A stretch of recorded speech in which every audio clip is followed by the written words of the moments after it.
tuendeleze ibada. Miongoni mwa ibada ni kumwogopa Allah subhanahu wa ta'ala, na tunaambiwa tafsiri ya hayo yote, an yutaa fala yu'sa, an yudhkara fala yunsa, wa an yushkara fala yukfar. Ukiyafanya hayo mambo matatu, ule wasia wa khatibu kila siku ittaqullah, utakuwa umeutendea haki. Mambo matatu yenyewe: akumbukwe, asisahauliwe; ashukuriwe, asiaswiwe. Akumbukwe, asisahauliwe, an yutaa fala yu'sa, na atiiwe, asiaswiwe, wa an yushkara fala yukfar, na ashukuriwe, asikufuriwe. Vitu vitatu hivi ndo takwa.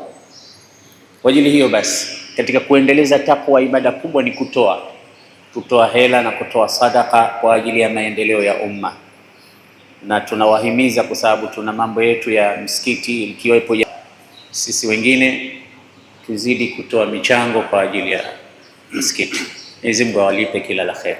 Wagonjwa tuwaombee dua katika siku ya leo, walio vitandani inshallah wanyanyuke, walio mahospitalini watoke, walio ICU watoke, katika sehemu za hatari zote warudi katika maisha ya kawaida, wapambane katika gurudumu la ibada.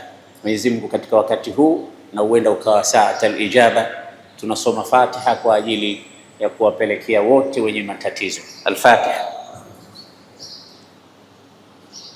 Ihdina as-siratal mustaqim, siratal ladhina an'amta alayhim ghayril maghdubi alayhim waladdallin. اللهم إنا نتوجه إليك في هذه الساعة، في هذا اليوم المبارك، لعلها ساعة الإجابة.